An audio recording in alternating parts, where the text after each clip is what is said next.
بسم اللہ الرحمن الرحیم قل اعوذ برب الفلق من شر ما خلق ومن شر غاسق اذا وقب ومن شر النفاثات في العقد ومن شر حاسد اذا حسد۔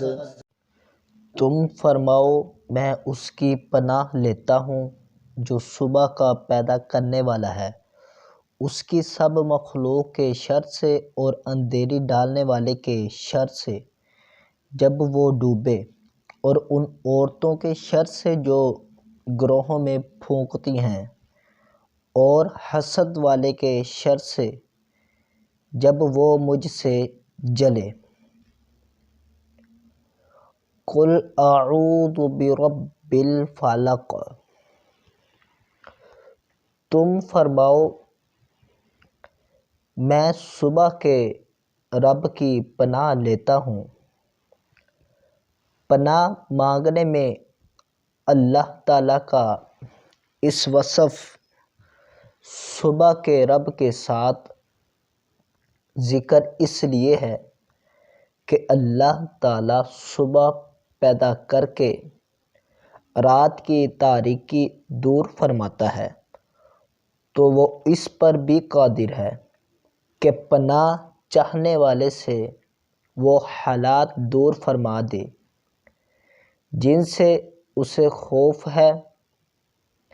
نیز جس طرح تاریک رات میں آدمی صبح طلوع ہونے کا انتظار کرتا ہے، اسی طرح خوف زدہ آدمی امن اور راحت کا منتظر رہتا ہے۔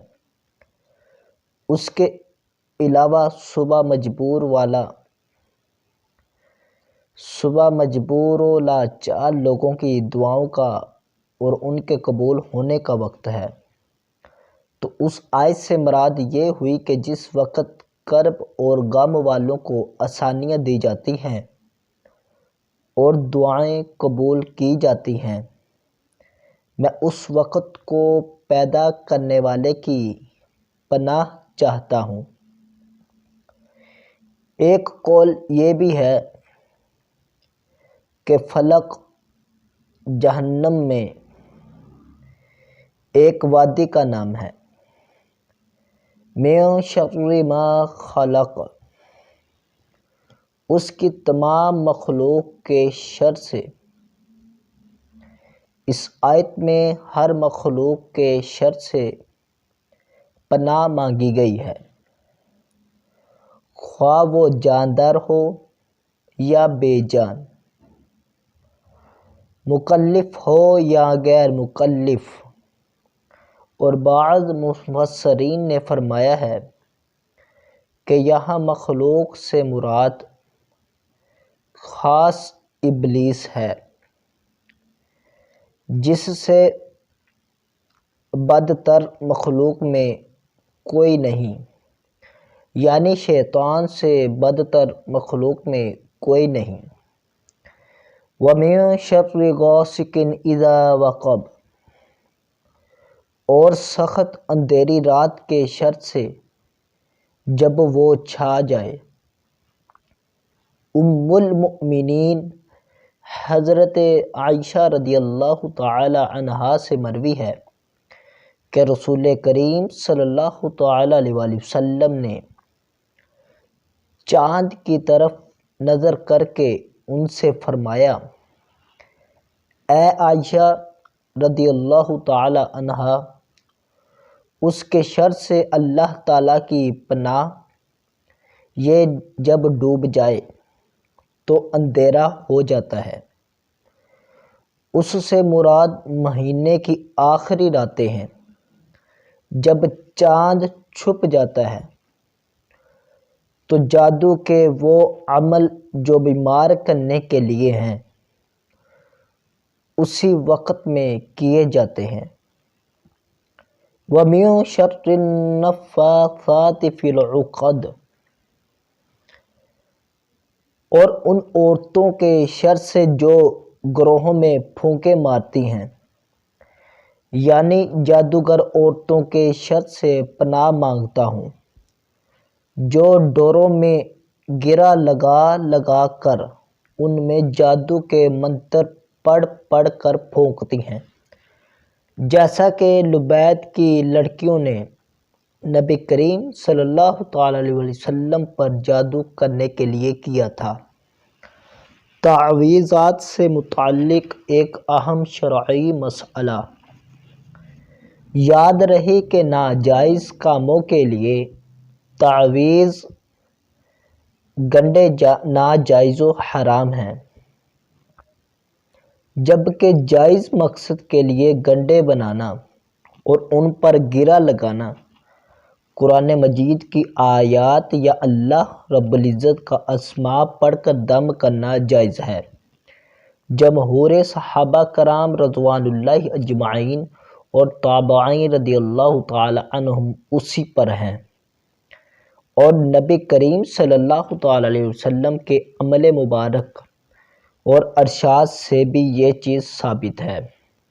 چنانچہ حضرت عائشہ صدیقہ رضی اللہ تعالی عنہا سے روایت ہے، آپ فرماتی ہیں کہ جب حضور پر نور صلی اللہ تعالی علیہ وسلم کے اہل میں سے کوئی بیمار ہوتا تو حضور اقدس صلی اللہ تعالی علیہ وسلم معوذات یعنی سورہ فلق اور سورہ ناس پڑھ کر اس پر دم فرماتے، اور حضرت عبید بن رفاعہ رضی اللہ تعالی عنہ سے روایت ہے کہ حضرت اسماء بنت عمیس رضی اللہ تعالی عنہا نے رسول کریم صلی اللہ تعالی علیہ وسلم سے عرض کی، یا رسول اللہ صلی اللہ تعالی علیہ وسلم، حضرت جعفر رضی اللہ تعالی عنہ کے بیٹوں کو بہت جلد نظر لگ جاتی ہے، کیا میں کچھ پڑھ کر ان پر دم کر دیا کروں؟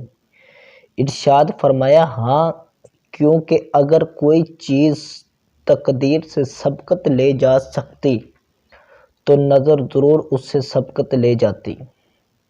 وَمِن شَرِّ حَاسِدٍ إِذَا حَسَدَ، اور حسد والے کے شر سے جب وہ حسد کرے۔ حسد والا وہ ہے جو دوسرے کی نعمت چھین جانے کی تمنا کرے۔ یہاں حاسد سے بطور خاص یہودی مراد ہیں جو نبی کریم صلی اللہ تعالی علیہ وسلم سے حسد کرتے تھے۔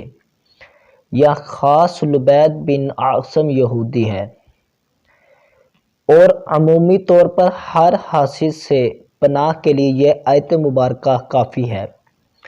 حسد بدترین صفت ہے، اور یہی سب سے پہلا گناہ ہے جو آسمان میں ابلیس سے سرزد ہوا اور زمین میں قابیل سے۔ حسد کے مقابلے میں رشک ہوتا ہے، اور وہ یہ ہے کہ جس میں اپنے لیے بھی اسی نعمت کی تمنا ہوتی ہے جو دوسرے کے پاس ہے، لیکن دوسرے سے چھن جانے کی تمنا اس میں نہیں ہوتی۔ اس صورت مبارکہ سے معلوم ہوا کہ جادو اور حسد بدترین جرائم ہیں کہ عام شروں کے بعد ان کا ذکر خصوصیت سے فرمایا گیا ہے۔